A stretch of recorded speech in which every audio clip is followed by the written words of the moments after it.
Recently, Doja Cat posted a picture of an upcoming album cover, and it's a close shot of her hair. And she went on live to address some negative commentary that she received about her 4C hair. I'm seeing a consistent pattern in my comment section of people saying, is my hair pubic hair? Is it carpet or is it sheep's wool? And it's not even questions. Some people are being like, that's what it is. But like people comparing my hair to sheep and pubes and carpet and popcorn, like pubic hair? Really? Let's move forward. Let's grow. So, first of all, I think I need to say that I understand that everyone has their own feelings about Doja Cat. I understand that she can be a very polarizing individual. But this isn't really about Doja Cat, the person. I mean, technically it's about Doja Cat because the story that I'm sharing is about Doja Cat. But what I'm gonna share is not really about Doja Cat because this, to me, really has more to do with the negative commentary that we receive in the natural hair community, especially the tighter and kinkier that your hair is.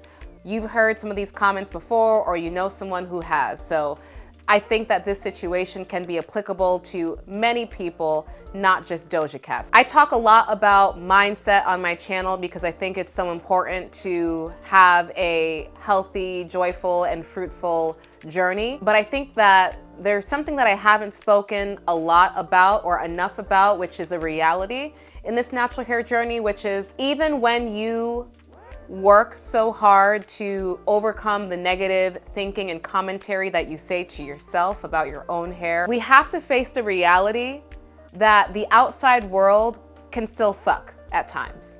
And so today I want to talk about 5 things that I try to do when I am faced with negative commentary about my hair. And I want to emphasize that I try to do these things because as much as I try to be more like Christ every single day, I am a human being, which means that I am flawed beyond belief, and I mess up, and I don't always respond to things or execute things the way that I would have liked to. So I'm trying as well. But here are 5 things that I try to do when I'm dealing with negative or hurtful commentary about my 4C hair. Number 1, I try to remember that hurt people hurt people. And I know that that is something that we have probably all heard before, but I think in the moment when we're on the opposite end of it, it can still be hard to remember immediately.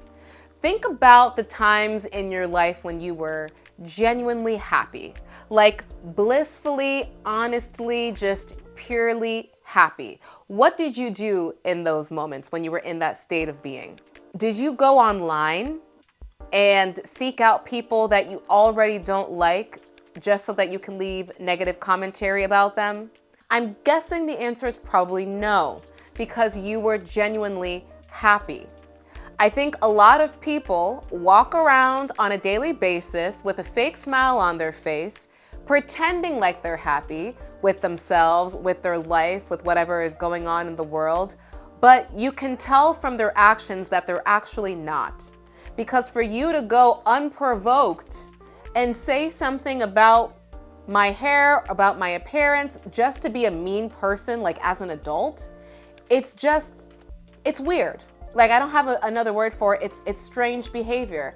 And it can be easy to get caught up in, oh my God, this person just said this to me. That was really hurtful. I'm really offended. Oh my gosh, like the world is ending. I can't believe they said that about my hair. But if you take a moment and stop to think about, like, this person is probably hurting somewhere in their life. This person is probably unhappy with the way that they look. They probably have an issue with their own hair. They may have an issue with their weight, an issue with their skin, an issue going on in their family. Maybe they're going through a breakup. Maybe someone just passed away. Maybe their dog got ran over. Like, there are so many different possibilities of what this individual could be going through. Not that it excuses them being nasty to you on the internet, but when you have that in the back of your mind, it allows you to be like, okay, yeah, you said that to me, but I'm going to look at you through the lens of someone who's hurting Instead of me going down the rabbit hole of thinking that there are all these things that are wrong with me because you're saying negative things towards me, I'm instead gonna feel sorry for you because you're the one who has nothing going on in your life, so you have to go out and lash out against other people. I'm not gonna allow you to take my joy and the wonderful things that are going on in my life and the wonderful things that are going on with my hair so that you can bring me down to your low level thinking, your low level vibrations, and your low level of misery. I'm sorry. I'll keep you in my prayers.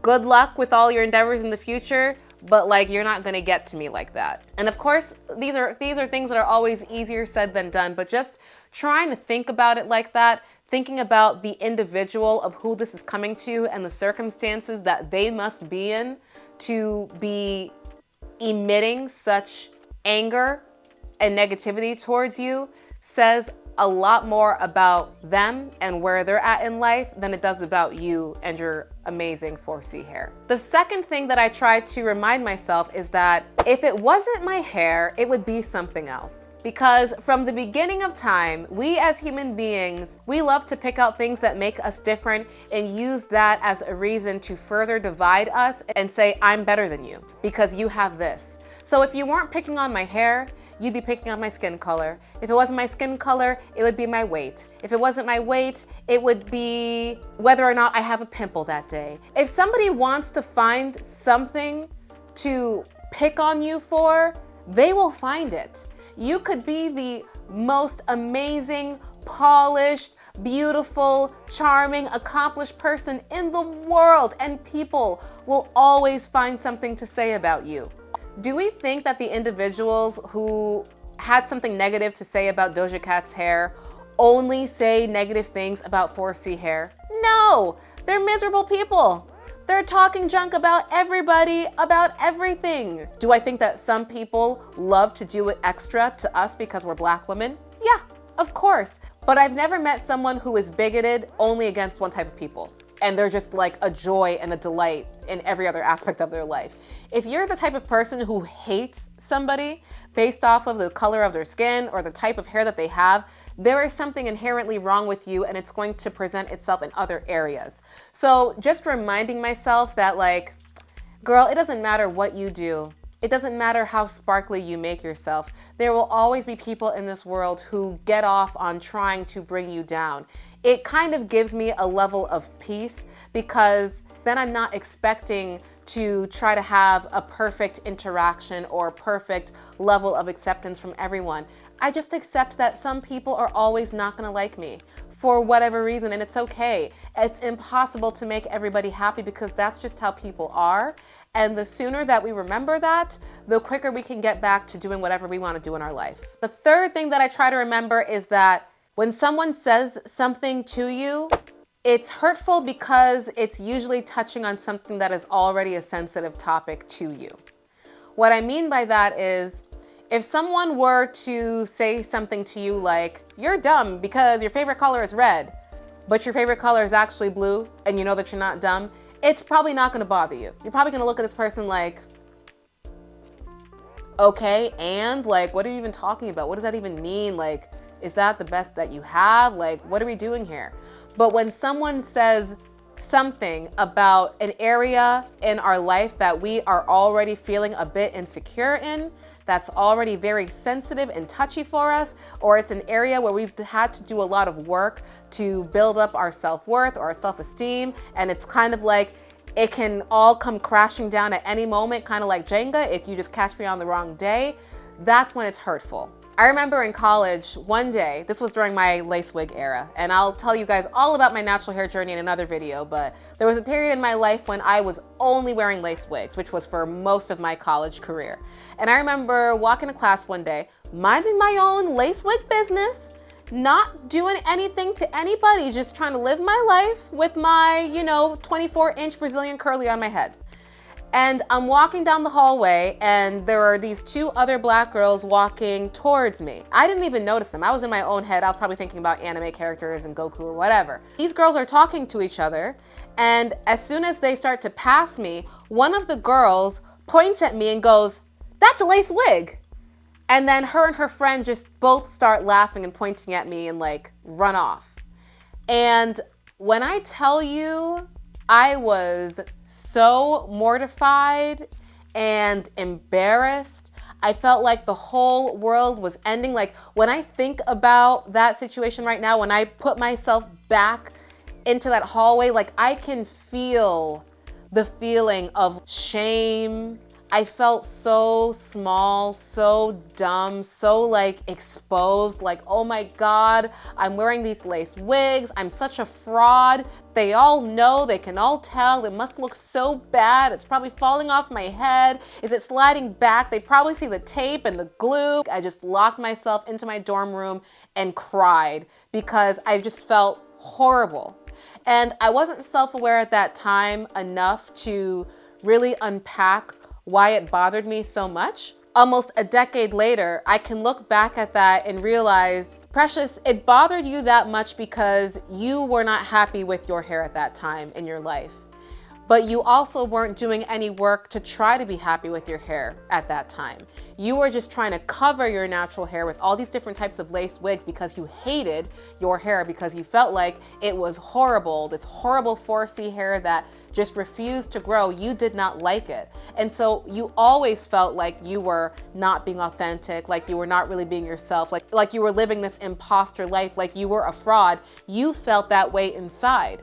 So when that girl pointed to your lace wig, you felt like she exposed you, but you already had that feeling inside of you. You were just trying to smother it down, but you were feeling it, but you weren't addressing it. But it wasn't like what she said was like a level 10 insult. All she said was, that's lace wig, in like a mocking, sure, mean girl type of tone.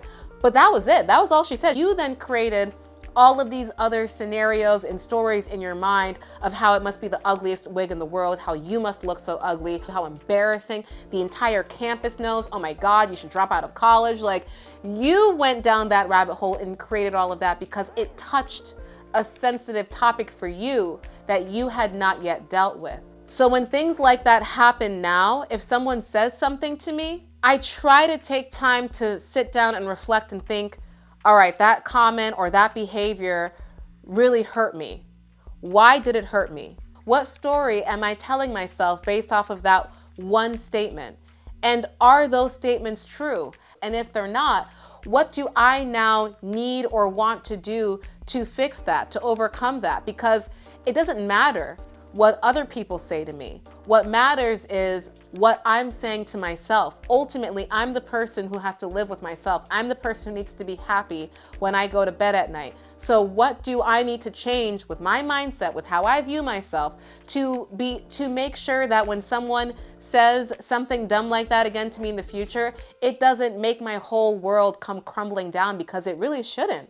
The next thing that I try to remember is that I cannot control how other people are and what they do. I can only control how I react. In a lot of my videos, I talk a lot about, let's not shame other women for their hair practices. Let's let everyone do what they feel is right for them and their hair. And let's all be nice guys and kumbaya and drink Kool-Aid together. I say all of those kinds of things, but I know that it doesn't really matter. Most people who want to be trolls are going to be trolls. That's what trolls do. They troll. And me giving them a 5-minute motivational speech is not going to change it. They will change if they want to change. They're not going to change because I'm going to change them. And when you live your life always trying to fix other people, always trying to correct other people, it can just become exhausting because you feel like it's a never-ending battle, because it is a never-ending battle trying to fix and control other people. Now, don't get me wrong, I'm not saying that you shouldn't speak up for what you believe in and speak out against things. I think that it was great that Doja Cat responded to these commentaries. If you are bothered by something, then you should speak out about it, because maybe there are people who will hear her response and not realize oh, I guess I shouldn't compare people's hair to pubic hair. I don't know everyone's intentions, so I got to give some people the benefit of the doubt. Maybe there are some people who will actually do better in the future just by hearing it. So I am all for speaking your mind and letting people know what is and is not okay when it comes to how to interact with you.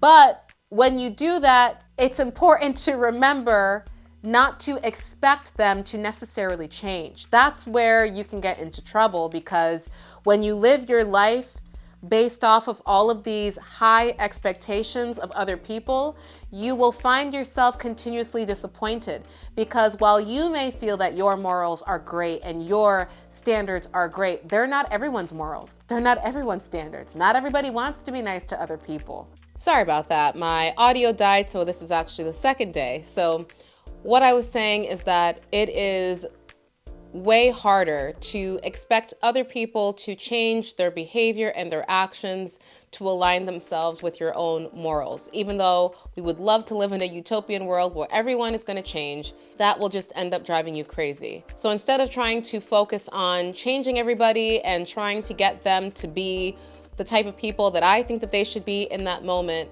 it has been much easier to just focus on my reaction, how I respond to it, how I move forward from it, because at the end of the day, that is the only thing that I have any real control over. The last thing that I try to do to deal with any type of negativity from other people is I try to remember that everyone is the villain in someone else's story. And I both love and hate that quote very much, because I feel like it can be way easier to accept that, I'm the person who's always being wronged. I'm the person who is having something bad done against them. You're the bad one. You're the one who is doing something flagrant to me, and I'm gonna point the finger at you and point out all of your flaws and all of your issues, and I'm gonna be the one who gets to be defended because I am the victim.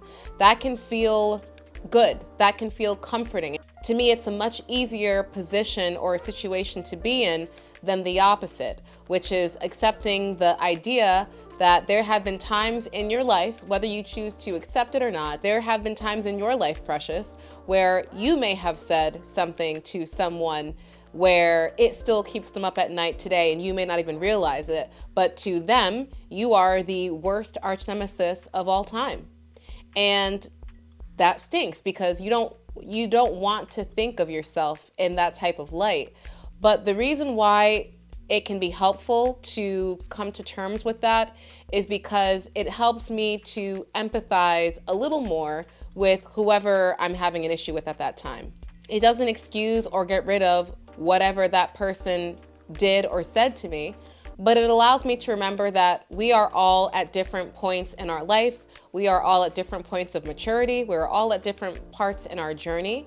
And the way that someone in my family may perceive me could be completely different than the way that the waitress at this restaurant perceived me yesterday, because maybe I was in a bad mood, maybe I didn't like that my steak wasn't well done. There are all these different things that are going to change how we interact with people, and then all we have from that individual is that one snapshot in time that we then use as evidence to describe how that person must be all the time in all aspects of their life. We don't get to see everyone's journey, right? So we don't know all the time, where did the 10-year-old bully end up at age 35? We have no idea. When I remember that I too have been or currently am the villain in someone else's story, it allows me to just take some of the weight off of, oh my gosh, this must be the worst person in the world, and just think that, I don't know this person. I don't know what they're going through. I don't know what their issue is. I don't know what kind of day that they're having. I don't know what is going on.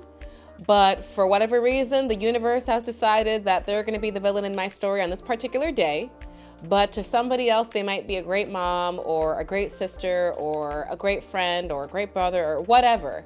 They were human, like me. So I'm not going to spend so much time focused on just all of these feelings of hatred or anger that I may have at them, or trying to get revenge or going back and forth with them, because it just ends up being draining to yourself. It ends up just being even more exhausting.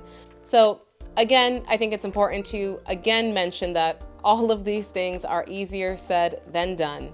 And some steps are easier than others depending on the situation, but they are things that have really helped me when dealing with these situations, because I can be a very emotional person. I can react very strongly to things that people do. And so just trying to remember these things in the moment while my reaction still may not be perfect, it is definitely far better than what my gut reaction would be if I didn't try to check myself a little bit. But I'd like to hear from you guys. What do you do when you're dealing with trolls? What do you do when people are saying negative things about your hair or about your appearance in general? How do you keep a positive mindset? How do you deal with it? I know that hair and the natural hair community can be something that is very sensitive to many of us. So I look forward to hearing your thoughts on that. And if you would like to hear more about the 3 most important things that I have done to grow long and healthy hair, then I recommend that you check out this video right here. And until next time, guys, take care of yourself.